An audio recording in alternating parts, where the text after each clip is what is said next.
Hello, everyone, and welcome to the Golden Astrologer Podcast. This is Deb McBride, and I am broadcasting from beautiful Escazú, Costa Rica, where it has been an absolutely gorgeous day, thankfully, finally. Last few days have been very windy and chilly and kind of unusually cool for this time of year in Costa Rica, or for Costa Rica in general. So it was clear, it was beautiful, and actually I think we have a clear night and we can see some stars for a change. But what are the stars doing? Well, it is January the 17th, 2021, and we've got some very, very interesting things ahead. And you're going to say, wow, Deb, that's the way it's been the last few weeks. Hey, and it doesn't stop, and it's not going to. Jupiter Saturn is still with us, and even though it happened on December 21st, this is an aspect that sets off trends, that sets off, a point in your life for the next 20 years, and it sets off something in the collective for the next several years. And Jupiter and Saturn are going to be together, really together in conjunction in the same place in the zodiac through February. And then they'll start to separate because Jupiter's a faster moving planet. Now, this is, again, abundance, Jupiter, optimism, Jupiter, versus, conservatism, Saturn, maybe some pessimism, Saturn. And they are talking to us in a way that they only talk to us once every 20 years. And in Aquarius, in fact, once every, it was 800 years ago that they got together there. So this is a very interesting relationship. Now, maybe people who listen or have been saying, well, I don't know what's going to happen for me yet. I haven't seen anything yet. And it feels like the same thing every week. And it is right now the same thing every week. But remember, it's setting off a trend in your chart. So where you have Aquarius is where you need to be an innovator and someone who is developing, something innovative. Say it lands in a house that requires new skills, like your work house. It's like an innovation of your skills at work. Now, one of the things that I have said, and I continue to say, is that there is always, with Jupiter-Saturn conjunctions, the passing of one avatar to another avatar. Oftentimes it's very obvious. Sometimes it takes years. We don't really know until we know. And I could sit here and say, nothing happened. Well, that's what I said a year ago. It's like, Jupiter, Saturn, Pluto. Hey, man. Oh, that wasn't so bad. And then COVID hit, right? So I was going along with my life and Saturn, Pluto hit. And, it was like a month and nothing was going on. And then, a few weeks later, boom. Oh, this is Saturn, Pluto. So this is the nature of astrology. My teacher used to call it the fallacy of the partile aspect, which means the fallacy in thinking things are going to happen immediately the day that they happen. So just because Jupiter and Saturn got together on December 21st doesn't mean that, nothing's happened. It's happening. We're in it. The revolution will not be televised. The revolution actually was televised a couple of weeks ago. So there is some revolution going on in each of our lives, and there is some dramatic revolution, and there's some dramatic revolution going on in the world. We may not see it just yet. Now, when these Jupiter-Saturn things happen, okay, so now we've got, in the United States, you guys are having an inauguration on, Wednesday. And Jupiter-Saturn is part of that. So there's some revolution in that. And we don't know what that's going to bring about. And that day is particularly hot.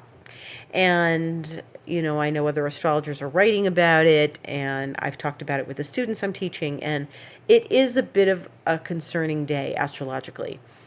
The Jupiter-Saturn forebodes one thing, especially since the sun is always in Aquarius at the inauguration, and Jupiter and Saturn are with the sun, so we've got 4 planets in Aquarius during the inauguration, which is a lot of electrical revolutionary energy in one area of the zodiac on an inauguration.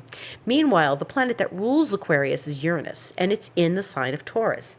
And Uranus just can't handle being in Taurus. It obviously goes through there because it's there now, but it's gone direct last week, and it was retrograde since August. So what, like I said last week, what has been going on since August? What did you live with since August that's changed in your life? Well, now it's going to start going forward, and it's going to move into different degrees of the zodiac, move further until this coming August, move further along in Taurus. And Taurus is an earth sign. It is the most earthiest of the earth signs. It doesn't get earthier, more stubborn, more determined in a methodical way than Taurus, okay?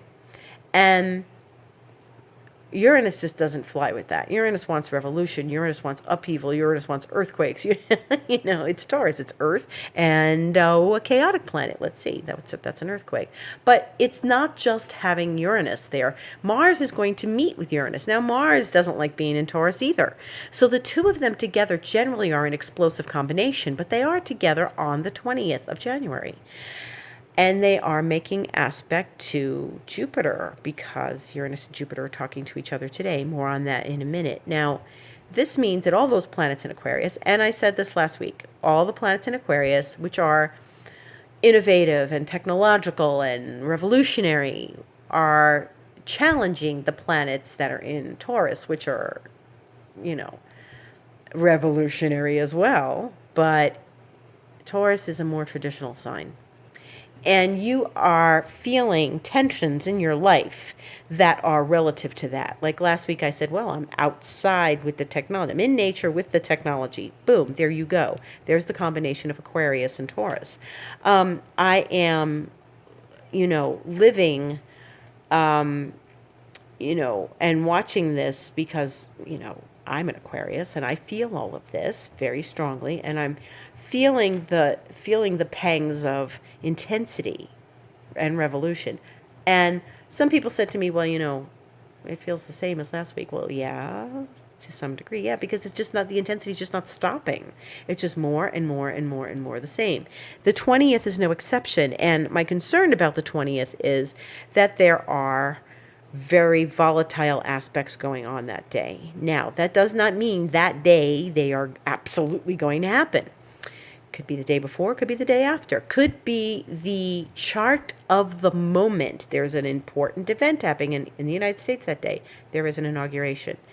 All right, there's been enough revolution about that and non-smooth transition about that, and it's showing up in the chart. So this is a revolutionary moment for the United States because they're going to start having their Pluto return. And that's a huge transformation. That's like, what it's like to have your Saturn return if you've turned 29. You know that there's like a moment, there's this moment of arrival. Pluto coming around the zodiac and reaching its place only happens to countries, and cities and stuff. And that's a huge, huge, huge transformation in the reputation of the United States. So we're not even there yet. That's not even part of this. But what's happening is the inauguration has an enormously volatile chart. And I don't like to say that someone's going to have something happen to them, but I think that probably after a couple weeks ago, they are going to take some extra precautions at the Capitol, I would imagine. And it portends a revolutionary presidency on some level.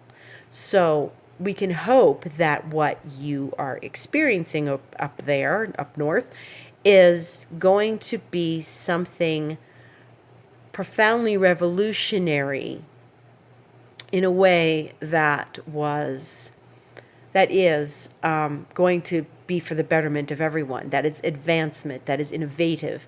That's what this chart can show you. But it is somewhat explosive, and it is dynamic and intense.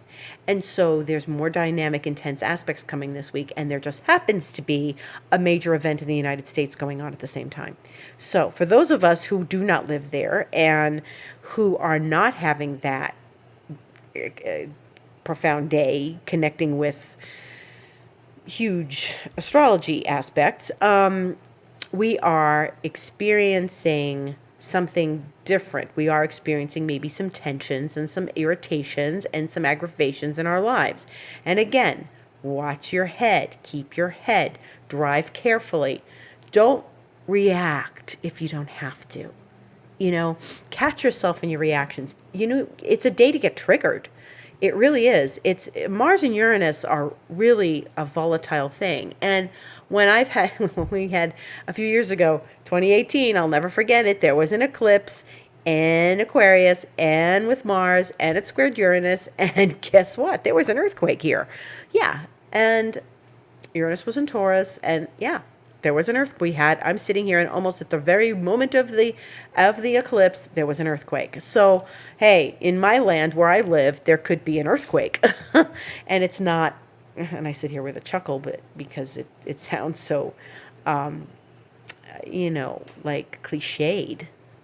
But there's some explosive, intense energy ready to pop in your life. And if you're smart, you'll use it for an epiphany, for a release of tension, for a release of old traumas, for healing your life. That's the best use of this energy. And for innovation, for a brilliant idea, for the biggest epiphany, use it. This is powerful energy. So, you don't have to sit around and get angry at your spouse because they didn't take the trash out and because you just got triggered. Because they didn't listen to you when they were driving somewhere and you're like, I told you not to come this way, because whatever. Don't lose your head. Jupiter is the planet of abundance. It's the planet of expansion. It is today making a challenge to the planet Uranus. And this is adding the explosiveness to the whole thing. Jupiter just makes things bigger. So if you're annoyed or triggered, you might get really triggered, or you can laugh it off. Use Jupiter to laugh it off. Jupiter can go either way. All planets can go either way. If I sit here today and I have Jupiter Uranus happening in front of me, I say, well, I'm going to use this and do something kind of unusual and fun. And that's what we did today. And if it happens that I like what I did, or I was creative, I used my creative energy today, well, then perhaps I can learn from this experience and continue to use this creative energy in a very positive way. Again, this is epiphany time, Uranus went direct. Jupiter is making a challenging relationship to it. This is all like ready. We're ready to pop. Each of us is ready to pop on something. So pop in a good way. Pop in an innovative way. Don't pop because you're annoyed, because you broke the third wine glass and now you don't have a perfect set, or because your spouse forgot to pick up trash bags at the store, or whatever. Don't let the little things, don't sweat the small stuff. If you are sweating the small stuff, it means that something bigger is going on and you need to address it, and it's subconscious.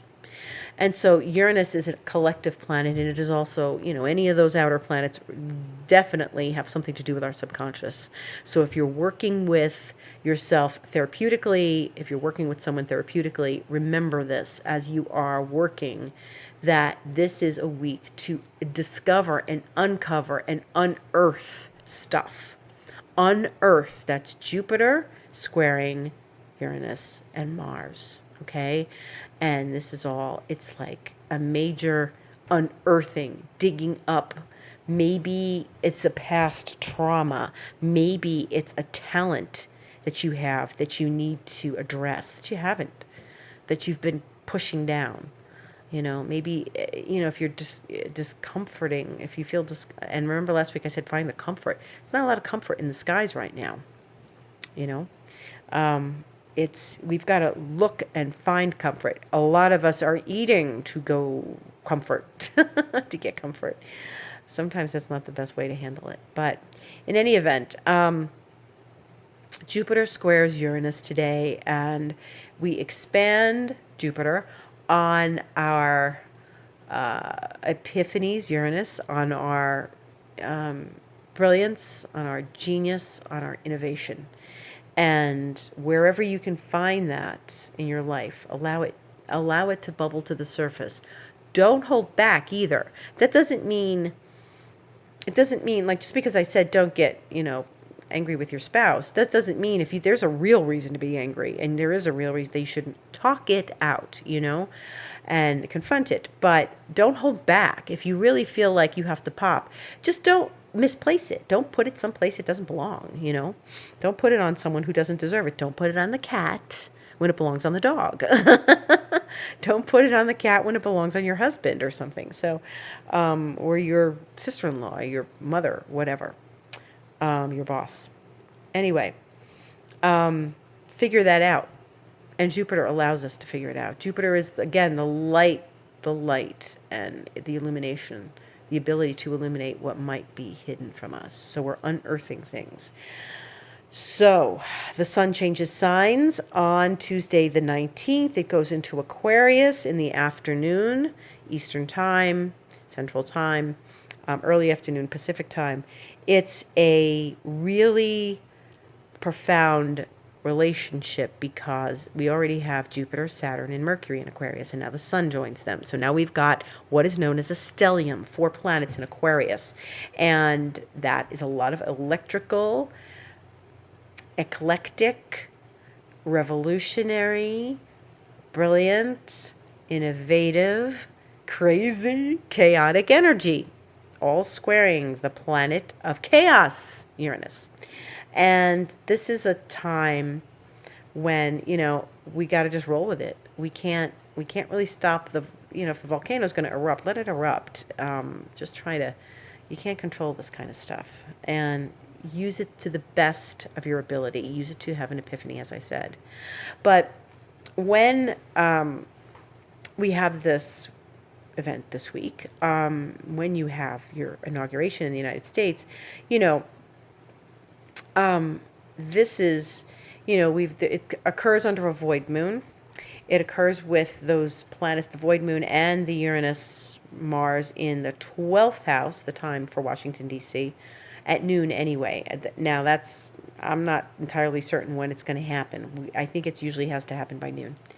And if, it's a noon chart, that means that we are looking at something that is,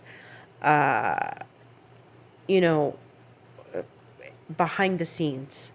Something behind the scenes. 12th house in that chart is something unseen. So there's things going on that we don't know about. And the cluster of planets at Aquarius are at the top of the chart, or toward the very top, meaning the public and the reputation. So the reputation of this team of people that are coming in now.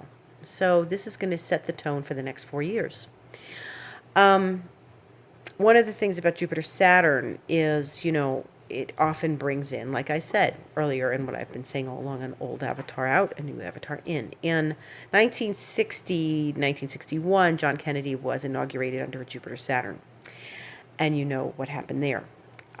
So I would say that even though it took 2.5 years before anything really surfaced,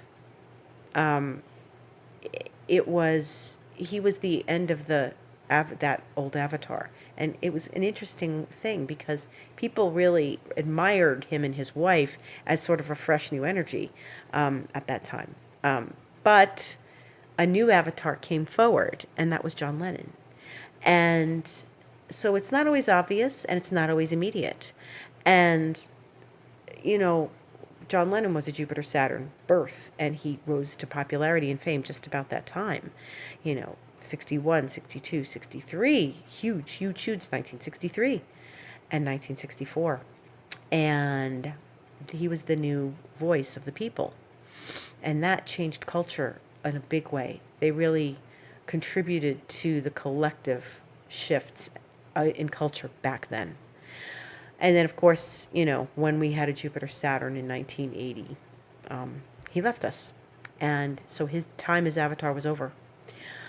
And so it goes, these are the kind, that's a clear example. They're not always easy to see.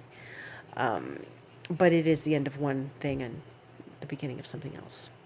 So when we are looking at our week ahead we have a lot of Mars action. So Mars is talking to Uranus, and it's going to talk to Jupiter. Remember what happened back in August. So August, September, October, Mars was in Aries. It made all those relationships with the COVID cluster, the 3 planets in Capricorn. I've said this 1,000 times. And that was tense and hard and complicated and difficult and innovative in some ways, and it was just a road to climb, okay? It was combative in some ways. And then it went retrograde in September, went backwards. And we've heard this story. I tell it practically every week. It went backwards, and then Uranus had been retrograded in August. So it was another part of the story back in August. So there was stories back in August. Uranus just went direct the other day. Mars is now finishing its relationship. It hit Pluto by Christmas, and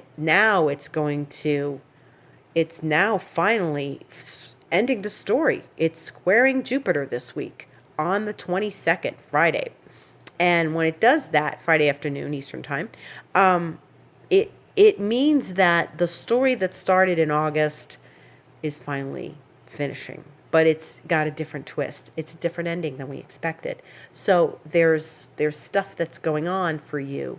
Think about your August, think about your September, think about your October. What was going on? And now things are just sort of unraveling, and maybe you're going to get some answers about what you started back then, or how you started it, or the next big step forward is happening now. So, deep breath, deep breath. The other thing that's happening is that, and I said this in my Instagram the other day, we are all in an intense period. The North Node is in Gemini. The South Node's in Sagittarius. South Node is where old habits die hard, where things are, all our sort of vortex we want to go right back into, the place that we want to go and be with our familiar traits, as opposed to the North Node, which challenges us to be, take the high road instead of the familiar road that feels safe and is unfulfilling. The North Node is more fulfilling in communication, Gemini. What's interesting about this is everything in the zodiac, all the planets right now are on one side of the zodiac, and they're between the North Node and the South Node, meaning that everything is falling between Sagittarius and Gemini. Occasionally the moon passes through on, the other signs like, Cancer, Leo, Virgo, Libra, Scorpio. But for the most part, everything is happening Sagittarius, Capricorn, Aquarius, Pisces, Aries, Taurus, till Gemini. And that's it. And that's going to be it for a while. Now, that is, as I said on Instagram the other day, imagine getting a pizza and you're sharing it with a bunch of friends. And there's this big pizza and only one side has cheese. And the other side has prosciutto, tomato, cheese, green peppers, black olives, sausage, pepperoni, the works, right? So the works are all happening on the one side of the pizza. If you eat one slice of that pizza, that's probably like intense and filling, and you just can't eat anymore, right? Think about it, and it's always food with me. Think about it that way. You just have a slice of pizza that has just cheese on versus the works. The works are happening on the one side of the zodiac that includes the end of the zodiac and the beginning of the zodiac. So that means like the last signs, Aquarius, Pisces, and all, they're getting all the planets, and Aries, Taurus, those are getting all the planets, the new stuff, the beginning of the zodiac. All of that intensity lies there. And if there's only one half of the zodiac talking in an intense language, and it's not spread out, it's not evenly dispersed. The pizza only has half fillings and the other half cheese. It's not evenly dispersed. What does that say? One side is heavier than the other. One side is lopsided, the other is not. We feel lopsided right now, and all of the energy is happening, in air signs, in earth signs.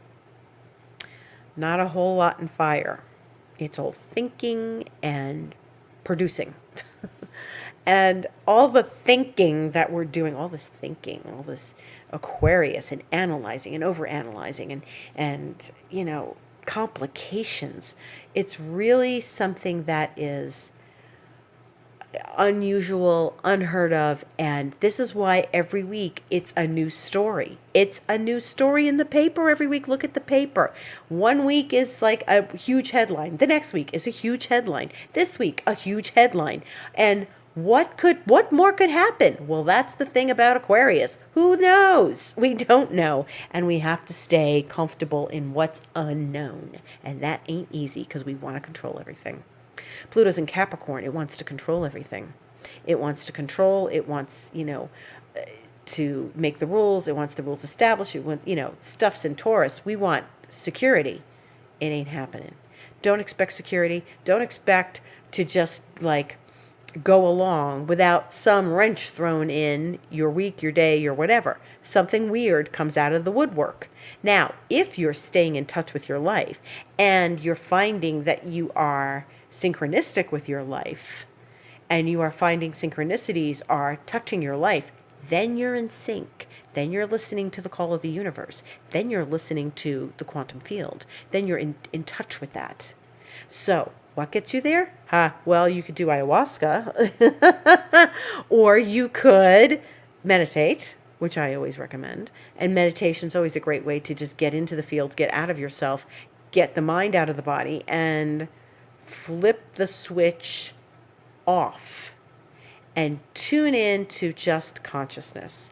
The more you tune in to consciousness, the more you're going to find synchronicity in your life. The more you tune into your heart, the more you tune into what's not known and being okay with what's not known.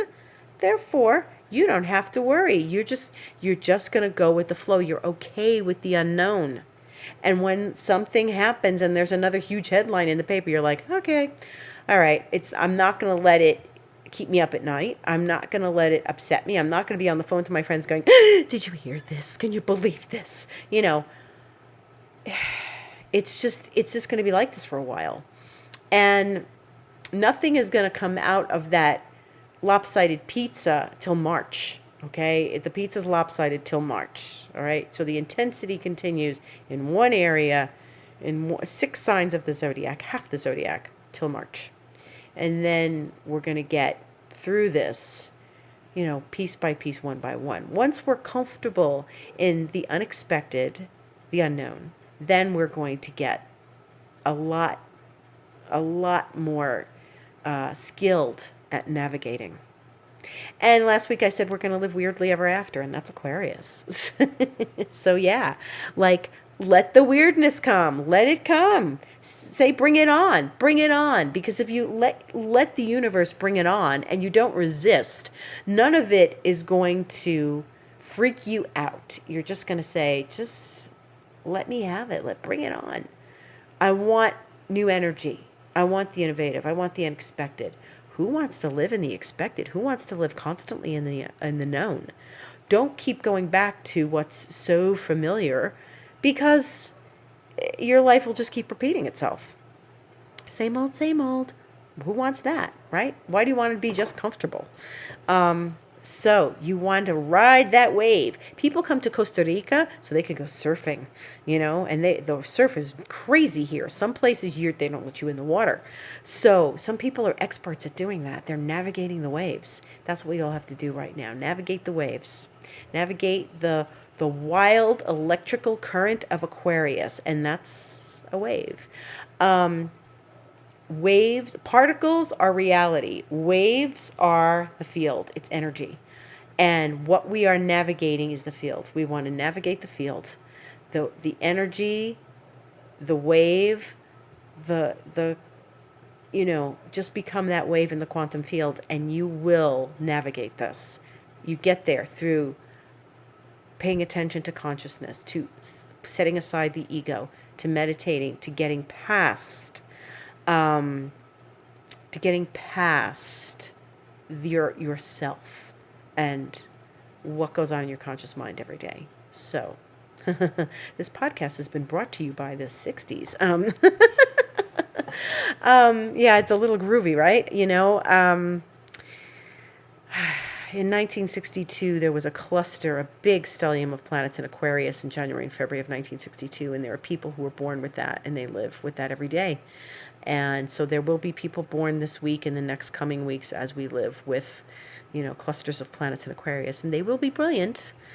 They will be brilliant and weird and different, and you don't expect them to be conformist. So think in nonconformist ways.